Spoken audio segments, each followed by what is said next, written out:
तैयार आप काम करेंगे?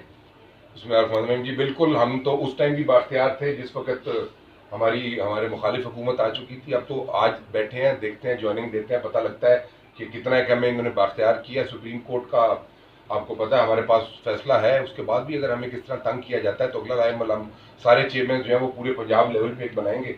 मेरा नहीं ख्याल कि हमें किसी हिसाब से तंग किया जाएगा।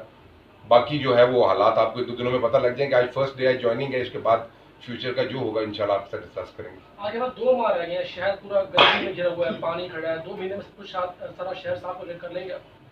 देखिए जी, हमारी कोशिश जो है वो कल सुबह से शुरू हो जाएगी और आपको काम होता नजर भी आएगा और इंशाल्लाह साफ भी कर देंगे। मैं को बड़ा दावा इसलिए नहीं करता कि 2.5 साल के अंदर इन्होंने एक बर्बादी की है। हमने थोड़ा सा क्लासिफिकेशन कर दिया है अपने इश्यूज की। एक तो वो पॉइंट्स हैं जो पिछले कई सालों से जो है वहाँ पानी खड़ा है, 2-2.5 साल से, उनको हम पहले आइडेंटिफाई करके कर रहे हैं। सफाई नॉर्मल तरीके से होती रहेगी, उसी तरह जिस तरह पिछले दिनों पिछले हमारे टेन्योर में आपने देखा था कि हमने जो है वो रोड्स, मेन रोड्स के ऊपर अलग टीमें निकाली थी और वार्ड्स के अंदर अलग टीमें थी। उसी स्टाइल से काम किया जाएगा, लेकिन पहले उन इलाकों में किया जाएगा जिनके अंदर प्रॉब्लम सबसे ज्यादा है। रूटीन की सफाई पूरे शहर की होगी और इंशाल्लाह आपको रिजल्ट भी नजर आएंगे। शेख साहब, आपको नहीं लगता कि गवर्नमेंट ने आप सबको चक्कर देके सिर्फ 2 महीने के लिए दोबारा ये इख्तियार दिए हैं? पिछले जो 3 साल से काम नहीं हुए, जो सारा मुद्दा आप लोगों के गले में चले जा रहा है। सर, एक तो बात तो ये है ना कि मुद्दा हमारे गले किस तरह डल सकता है। हुकूमत के खुद गले में जितना कुछ डल गया, हुकूमत उसी को हजम कर गया, बड़ी बात है।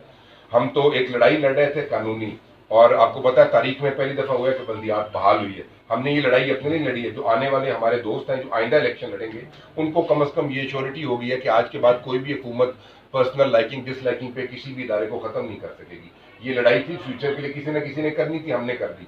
जहां तक बात है 2 महीने की, तो हमारी ये 2 महीने की बहाली पे भी कोई जो है यकीन नहीं करता था। इस तरह जो हमारी दूसरी डेट है उस पर भी कोई यकीन नहीं करता। इंशाल्लाह आप देखेंगे, हमें अल्लाह पे यकीन है। हमारा हमारा काम आके कुछ सीटों पे बैठना नहीं था, ना कोई दफ्तरों के अंदर लोगों को दिखाना था हम आ गए।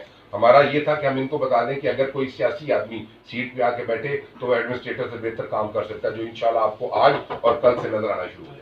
शेख साहब, म्यूनसिपल कॉर्पोरेशन बनी थी, इससे लोगों को काफ़ी उम्मीदें थी कि इसमें स्टाफ ज़्यादा आएगा, इसका सामान ज़्यादा हो जाएगा और काम बेहतर तरीके से हो सकेगा। अब ये सिस्टम बाहर हुआ, ये रिवर्स गियर लगा है, तो इसमें वापस हम उसी बल्दियाती सिस्टम में चले गए हैं। तो क्या आपको नहीं लगता कि जंग के लिए ये नुकसानदेह होगा? शाह जी, म्यूनसिपल कॉरपोरेशन बनी बनी इस हद तक कि पीले रिक्शों को सुरख कर दिया गया, बल्दिया को चेंज करके कॉरपोरेशन लिख दिया गया, उतना ही स्टाफ बल्कि उससे कम स्टाफ, एक बार।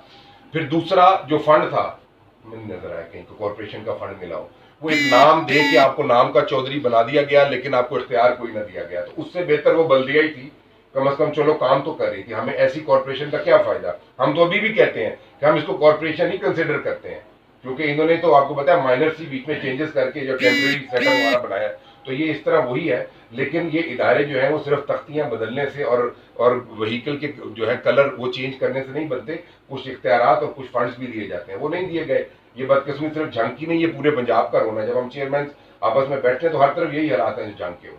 अच्छा, फंड जो है वो डेवलपमेंट के हवाले से फ्रीज हो चुके होंगे, तो क्या आप उसे आप बहाल करवा पाएंगे? इस 2 महीने से टाइम है आपके पास, तो अगर वो बहाल नहीं होते तो डेवलपमेंट का काम तो उसी तरह अच्छा जी, मैं आपको हकीकत बताऊं, क्योंकि बाकी चेयरमैन शायद इससे घबराएंगे। बात ये, इन्होंने हमें कुछ भी नहीं देना, करवानी हमने वो सफाई है, ये हकीकत है। आपको भी पता है इनके पास 100 तरीके हैं। हम एक एप्लीकेशन लिखेंगे, उसको पेंडिंग कर देंगे, फलाने सेक्रेटरी के पास आपकी तारीख लग गई, तारीख 10 दिन बाद की है, फिर सेक्रेटरी साहब बीमार हो गए, फिर हमें फलाने और सेक्रेटरी के बाद, इस तरह होता है। इसलिए हम उसकी उम्मीद भी नहीं रखते। हम ये आए हैं 2 माह जो भी हमारे पास टाइम टेन्योर पड़ा है हमारा, उसके अंदर अपने शहर को साफ कर दे। हमें इनसे फंड की कोई लालच नहीं है। हमें पता है इन्होंने कोई ना कोई, जहरी बात है, पंजाब की हुकूमत उनकी, वफाक की हुकूमत उनकी, हम क्या कर सकते हैं? जो है वो हमारा यही रहा है, डेली के मामला दफ्तर के 2 महीने दफ्तर को जो है वो हम थोड़ा डिसिप्लिन कर देंगे। शहर के अंदर आपको एक विजिबल डिफरेंस नजर आएगा, यही कुछ है। बाकी बड़े दावे हम करते नहीं। जितना टाइम हमने हाई कोर्ट में कोई नई पिटीशन इनके खिलाफ करनी है, उतने टाइम में मेरी हमारा टेन्योर खत्म हो जाए। ये सफाई इशू है, उसके लिए हम हाजिर हैं, बाकी हमें कुछ नहीं देना। नेक्स्ट आप नून लीग से ही रहेंगे या पीटीआई को भी ज्वाइन कर सकते हैं? नहीं, सिस्टम मैं बदलता है तो आप इक़्तिदार में आना चाहेंगे? नहीं शाह जी, मैं नून लीग की टिकट पे कामयाब हुआ था और मैं अभी भी नून लीग के अंदर हूँ, क्योंकि हम जिनकी टिकट पे बने आज इस सीट पे उन्हीं की वजह से आए हैं। तो मेरे तो कोई और पार्टी वाली ऐसी बात है नहीं। और मैं दुआ करता हूँ अल्लाह ताला मेरी पार्टी को कामयाब करे। जब तक मेरी पार्टी की हुकूमत रही है, ठीक है, हमारे इदारों को नजरअंदाज जरूर किया गया, बट ओवरऑल पंजाब के अंदर बहुत बेहतर काम हो रहा था, जिसकी आज खुद जो हमारे दोस्त जिन्होंने हमसे बढ़ के पीटीआई को या किसी और पार्टी को वोट दिया था वो रोते भी हैं हमारे पास आके, अपने अफसोस का इजहार भी करते हैं। बहुत सारे दोस्त होंगे।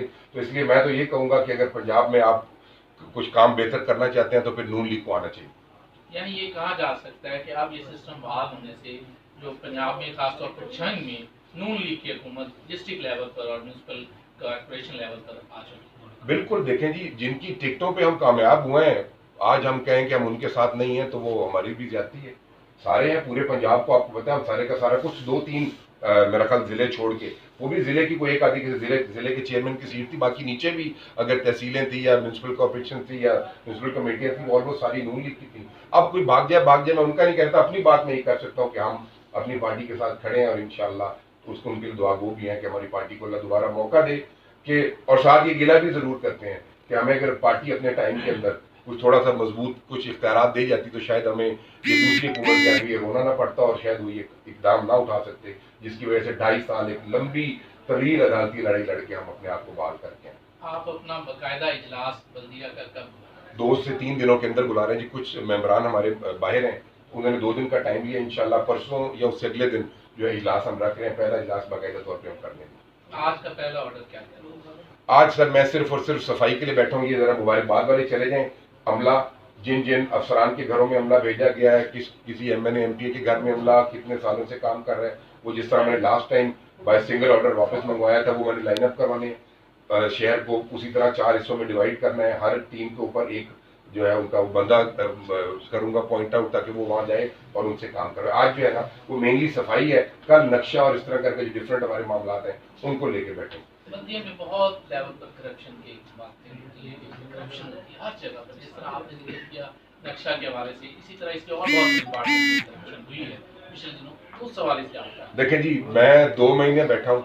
कोई आदमी ये समझता है कि उससे किसी भी अफसर ने किसी मद में पैसे लिए हैं, वो अपनी एप्लीकेशन मेरे पास लेके हम उसके खिलाफ एक्शन करेंगे, चाहे वो कोई भी अफसर है, कोई भी डिपार्टमेंट है। 2-2.5 साल जो हमें करप्ट कहते थे उन्होंने तो कुछ भी ना किया, ना को हमारे खिलाफ निकाल सके ना कुछ, बल्कि खुद उनकी मौजें लग गई। वो भी इंक्वायरियां करेंगे, पता लगेगा, देखेंगे कि किस किस के नाम क्या क्या निकलता है, किसने कहाँ फेवर लिए हैं, किसने कहाँ मुलाजिम, किसके कहने पे कितने मुलाजिम किसके घरों में लगे हुए थे। अब तो एक दफा आ जाएंगे डर के वापस, लेकिन इस दफा मैं पॉइंट आउट जरूर करूंगा कि ये लाइनों लाइन जो आदमी खड़े हैं ये सारे वो हैं जो हमने मुख्तलिफ जगहों से जाके बड़ी मुश्किल से रेस्क्यू करके लाए हैं। ये गायब हो रहे हैं। कोई और भाई सवाल? कुछ व्हाइट कॉलर लोग भी अभी मौजूद हैं, उनके खिलाफ? जी मैं आपको बताता हूँ, वो व्हाइट कॉलर वो लोग हैं जो 2011 जनवरी से नौकरी पे थे और हम 17 में आए थे, तो तब तक उन्होंने एक दिन नौकरी नहीं की थी। हमने उनको 3 दफा बुलाया और हमने उनको टर्मिनेट किया, और उसके बाद जब हम गए हाउस में रख के टर्मिनेट किया हुआ फैसला, आपको पता है हमारा हाउस की वही पावर है जो हाउस नेशनल असेंबली का या सूबाई असेंबली के। हाउस में रखी चीज जो फाइनल हो जाए उसको आप by any law by any उसको तोड़ नहीं सकते। इन्होंने उनको एक इलीगल ऑर्डर से बहाल किया, तो मैं इंशाल्लाह उसको भी, क्योंकि 1-2 दिन के बाद वो फाइल स्टडी करूंगा। जितने भी ऐसे व्हाइट कॉलर हैं वो तो खुद भाग जाए बेहतर है, नहीं तो खाकरों भरती हैं, झाड़ू उठाएंगे, शहर साफ करेंगे।